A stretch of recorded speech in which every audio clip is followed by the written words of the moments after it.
Saya mendadak menikah dan mendadak bercerai setelah 9 hari menikah. Iya, tidak hanya kalian saja yang kaget. Teman kerja saya yang di kantor lama juga kaget. Tiba-tiba saya mendadak nikah. Dan lebih kaget lagi ketika mendengar saya mendadak cerai. Teman-teman sekolah dan teman kuliah saya juga tidak ketinggalan berita ini. Saya tidak bangga. Saya sangat malu. Kenapa saya bisa nikah sama dia yang sekarang sudah menjadi mantan itu? Ya, karena saya dijodohkan. Kok mau? Karena saya sudah putus asa. Saya ditinggal nikah sama cowok yang saya suka karena saya ngejar karir. Mama saya saat itu terus desak-desak saya untuk nikah. Maklum saya orang Minang dan anak perempuan satu-satunya. Saat itu, saya sedang berkarir di perusahaan multinasional. Secara ekonomi sangat mapan. Satu hal yang kurang, karena saat itu saya masih single. Mama saya berprinsip bahwa sesukses apapun, perempuan Minang harus segera nikah, punya anak perempuan agar bisa mewarisi rumah gadang. Maklum mama saya juga anak perempuan satu-satunya. Saya menikah karena didesak keluarga. Alasan saya mau menerima si mantan adalah untuk berbakti ke mama, karena pada saat itu bapak saya baru meninggal. Mama saya kehilangan banget. Saat itu, saya berasumsi kalau saya menikah, mama akan happy karena sibuk mempersiapkan pernikahan anak dan bisa lupain sedikit tentang rindunya dengan almarhum bapak.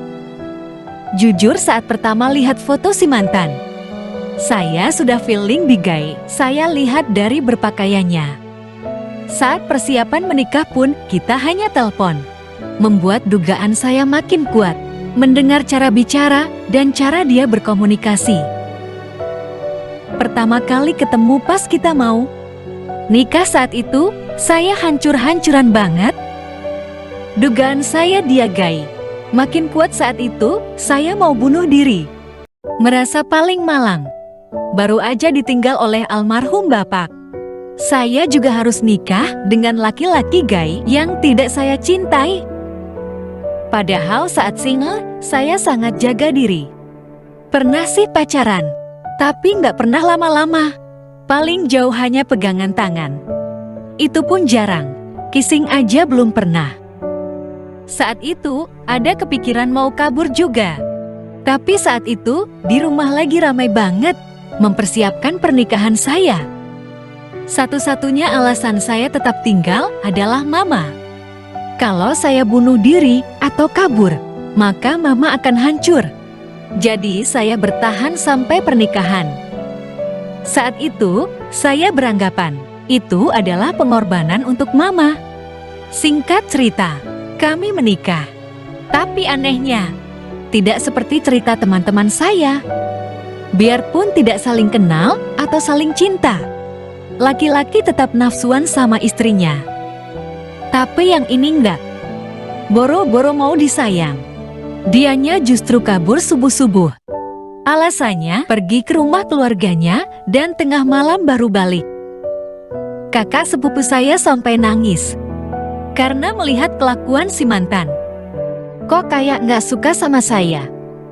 Padahal sebenarnya dari zaman saya masih gadis meletek. Lumayan banyak yang naksir. Walaupun bukan yang paling cantik, tapi di kampung saya termasuk kembang desa loh. Penting banget pakai penegasan ini, wah kakak. Begitu terus sampai hari ke-9. Sampai saatnya saya dan si mantan harus pisah.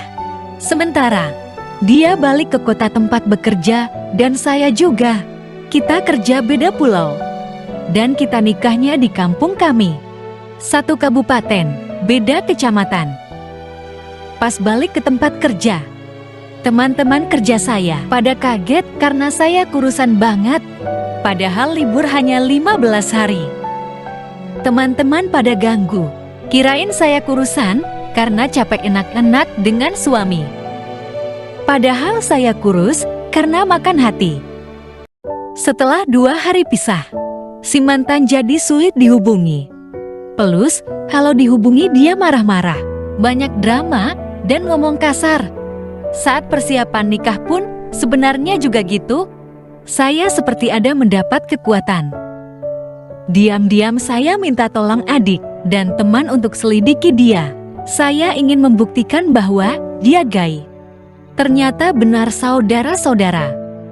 Dia gay teman-teman adik saya yang cowok keren. DM dia di FB, diladenin ganjen banget. Sempat direcord teleponnya. Jujur jijik banget dengarnya. Saya yang perempuan gak pernah segenit. Itu dengan laki-laki.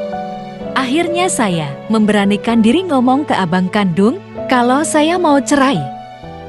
Abang sih gak kaget karena lihat penampakan dan perlakuan si mantan ke saya selama di rumah. Malahan saat itu abang marah. Kenapa saya mau melanjutkan pernikahan sama orang seperti itu? Saya jawab bahwa saya ingin membahagiakan mama. Abang saya nangis. Dan adik saya juga. Akhirnya karena gak bisa ditutupi, abang dan adik cerita ke mama. Dan mama pun nangis sejadi-jadinya. Ngerasa bersalah. Mama berkata bahwa saya nggak harus berkorban sampai segitunya. Tapi saya bilang, apapun yang saya lakukan adalah untuk mama. Tapi saya nggak bisa nikah lama dengan si mantan. Karena saya nggak cinta, dia juga nggak cinta saya. Saya benci dia karena suka ngomong kasar dan ngatain saya. Kalian harus tahu, kalau cowok gemulai sudah ribut mulutnya. Kata-katanya lebih nyelekit dari cewek berantem. Dua bahkan nulis, ini aja jadi melow.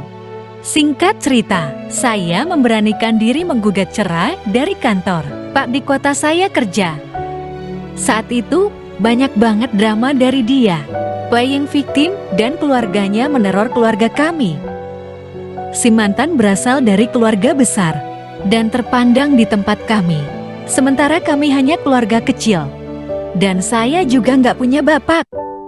Untungnya saya terlahir jadi cewek pintar. Sebelum mengajukan gugat cerai, saya melakukan visum keperawanan di dokter. Hasilnya saya masih full segel. Virginnya ya terang aja masih. Orang nggak diapa-apain hehehe. Dokter yang meriksa saya aja kaget. Kamu beneran udah nikah? Kok segelnya masih full gini? Kegores pun enggak. Ya bener dok, udah kumpul 9 hari. Dokternya bilang, berarti suamimu enggak normal. Nggak suka cewek. Kalau laki-laki normal, 1 jam juga kelar nih segel. Pas saya share hasil visumnya, pihak si mantan nggak bisa apa-apa. Karena dia udah give up. Saya pun berhasil pisah. Dalam waktu 3 bulan, pernikahan kami bubar. Jadinya saya dapat status jadi janda tapi perawan. Alhamdulillah 4 bulan kemudian ketemu suami. Langsung dilamar. Dan 2 bulan kemudian nikah. Alhamdulillah suami normal. Benar kata dokternya, kalau laki-laki normal beda. Dalam waktu 1 jam setelah bersama, saya jibola. Alhamdulillah sampai sekarang awet, happy dan saling cinta. Semoga begitu terus sampai mau memisahkan. Amin Allahumma amin.